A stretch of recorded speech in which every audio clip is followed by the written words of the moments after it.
Muy buenos días, bienvenidos al primer repaso de la actualidad del día aquí en Negocios Televisión. Arranca la mañana del lunes 2 de octubre, un lunes que no es cualquiera porque además arranca la recta final del año en los mercados, el último trimestre, que además llega después de haber vivido un tercer trimestre de tensiones y de debilidad. Pero con todo esto, por supuesto, la mañana se sigue escribiendo con esa lectura económica que se alimenta con los datos macroeconómicos que toman el pulso a la segunda economía del mundo, a China, que sigue sin desplegar las alas. Por cierto, que China, los mercados chinos van a estar cerrados toda la semana por festividad. Shanghái, Shenzhen y Hong Kong cerrados por festivo. Eso no quita para que hayamos conocido ese índice PMI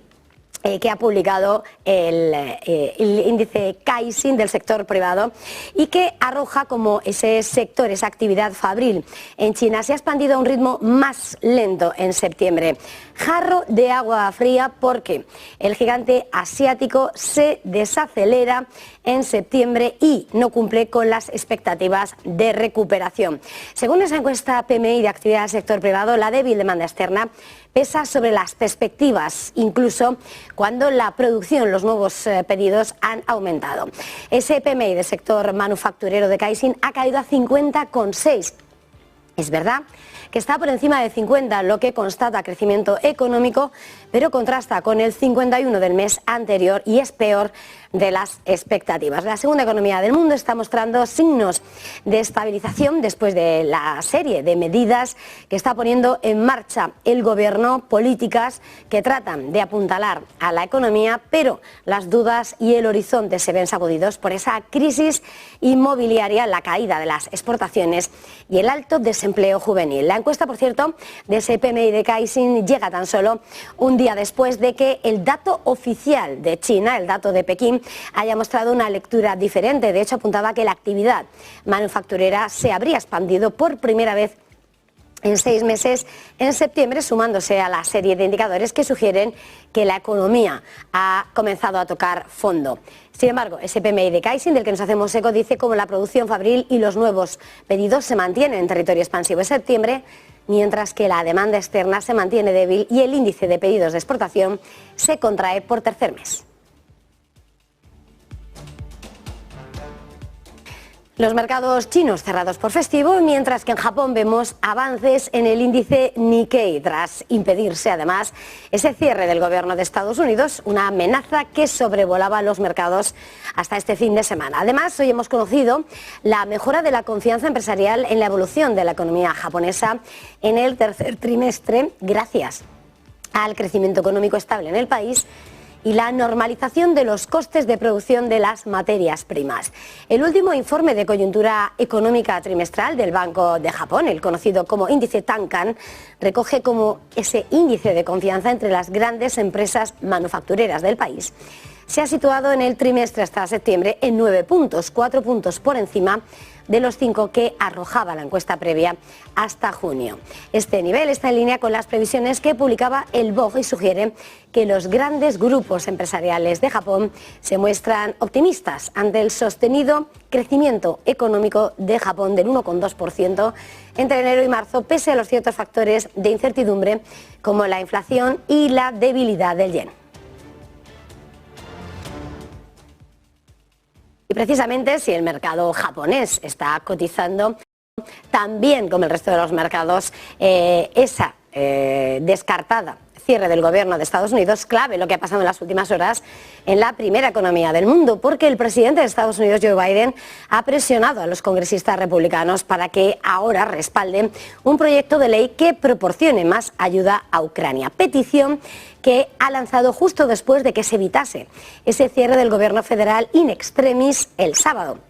El jefe de la Casa Blanca asegura estar harto y cansado de las tensiones políticas que estuvieron a punto de provocar ese cierre del gobierno. Biden habló después de que el Congreso aprobase el sábado ese proyecto de ley provisional que prorrogaba la financiación del gobierno durante más de un mes y evitaba el cierre que habría dejado a la mayoría de los más de 4 millones de empleados del gobierno federal sin sueldo y aparte viéndose recortados una amplia gama de servicios. El proyecto de ley, aprobado con un amplio apoyo demócrata y el republicano,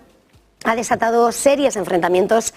en el ala más conservadora. El republicano de línea dura, Matt Gaetz, ha prometido, de hecho, promover la destitución del presidente republicano y líder de la Cámara de Representantes, Kevin McCarthy. El proyecto de ley, recordemos, vigente hasta el 17 de noviembre, no incluye ayuda para Kiev. Y McCarthy, por cierto, se ha mostrado confiado este domingo en sobrevivir políticamente a la amenaza a su presidencia tras la amenaza vertida por Matt Gaetz.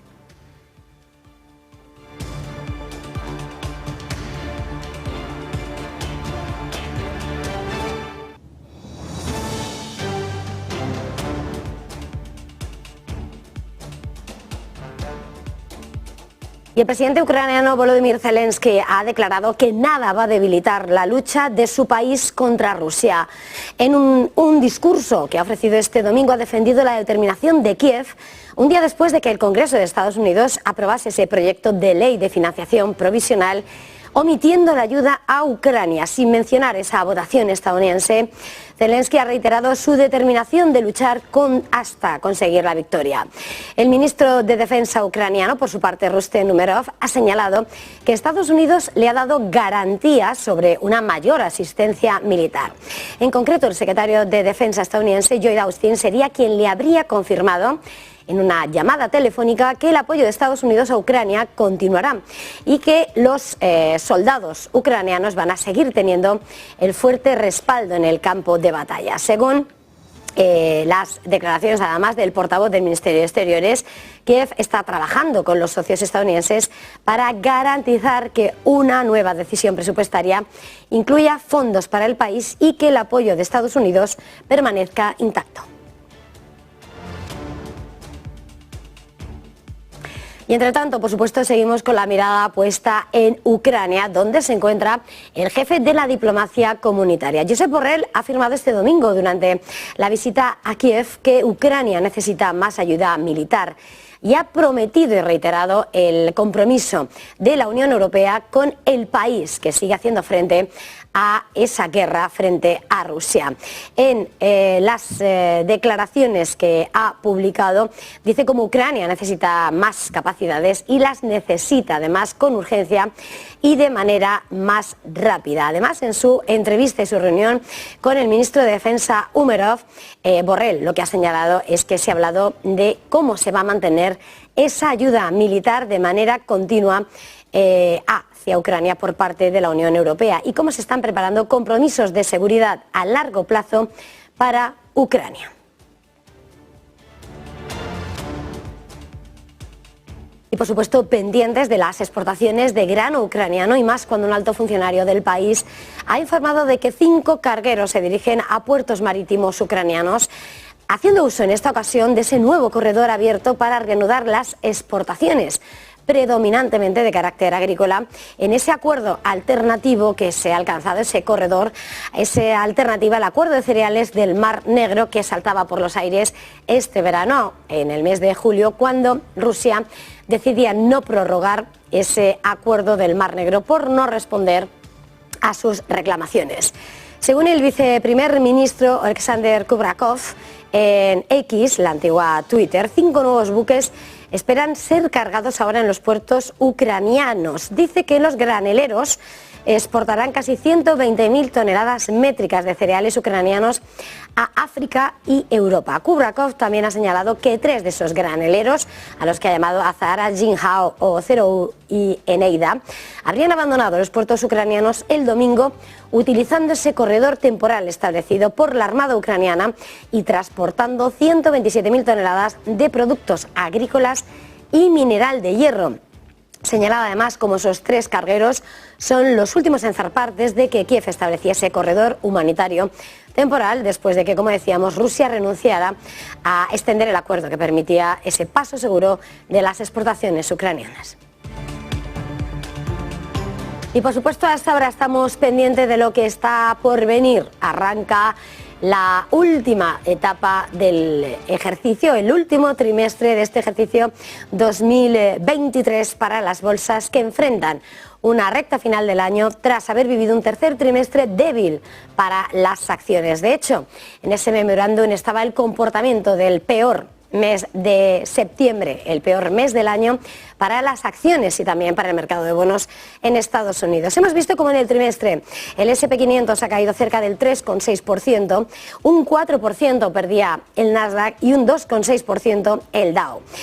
Solo en el mes de septiembre el desplome del S&P 500 habría rozado el 5% y el de Nasdaq habría acariciado el 6% junto con ese retroceso del Dow Jones del 3,5%. Hoy la mirada de los mercados va a estar puesta en esa batería de datos de PMI que se van a publicar, del más madrugador que ha sido China pasando por Europa y ya a última hora lo que se va a publicar en Estados Unidos, donde se espera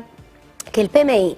manufacturero en la primera economía del mundo permanezca en territorio de contracción por un 10º mes consecutivo. Datos que, por cierto, llegan después de que el viernes los datos de ese deflactor del consumo del PCE mostrasen avances en materia de inflación con una subyacente anual cayendo por debajo del 4% por primera vez en más de 2 años, pero el aumento de los precios del petróleo que está impulsando el coste de la gasolina sugiere, además, y eleva las preocupaciones acerca de que esa batalla contra el objetivo de alcanzar ese 2% de inflación será largo en el tiempo. Por cierto, que este lunes vamos a escuchar hablar a Jerome Powell, el presidente de la Reserva Federal, junto con el de la Fed de Filadelfia, Patrick Harker, que van a participar en una mesa redonda a lo largo de este lunes.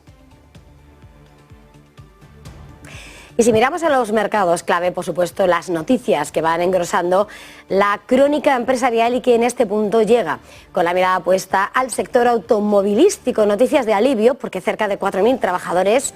representados por el sindicato UAW, United Auto Workers, han alcanzado un acuerdo con Mack Trucks, que pertenece a Volvo, antes de la medianoche del domingo para evitar la huelga. Según el presidente de la compañía, los términos del acuerdo generarían salarios significativamente mayores y continuarían con beneficios importantes para los empleados de Mack y de sus familias. El sindicato ha anunciado ese acuerdo provisional en las plataformas de redes sociales X y el acuerdo aún tiene que ser ratificado por el propio United Auto Workers. El sindicato se muestra actualmente en la tercera semana de la huelga en curso contra los 3 fabricantes de automóviles de Detroit, General Motors, Ford y la matriz de Chrysler, Stellantis.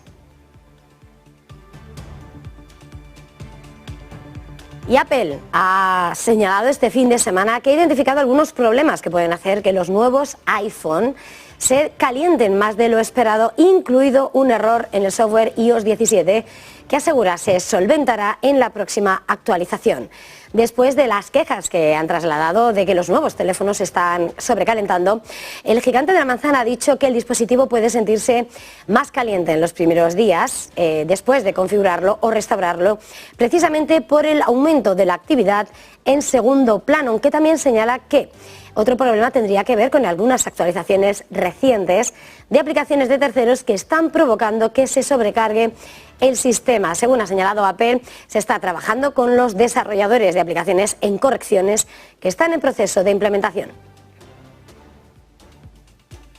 Y por supuesto, si estamos mirando al mercado más allá de las acciones, tenemos que mirar a lo que ha pasado en el mercado de la renta fija y en concreto en España. Porque si bien hemos visto a lo largo de este ejercicio como el interés por esa renta fija y en concreto por parte de las familias se disparaba y las imágenes las veíamos con esas largas colas ante el Banco de España, ahora las cifras arrojan una lectura irrefutable. Los hogares han pasado en el último año de tener 25 millones de euros en julio de 2022 en letras del Tesoro a 18.523 millones en julio de 2023, mientras que las sociedades no financieras, las empresas, han elevado esa tenencia de deuda a corto plazo desde los 46 millones a los 6.485 millones. Según los últimos datos publicados y recogidos por Europa Press, la rentabilidad de los valores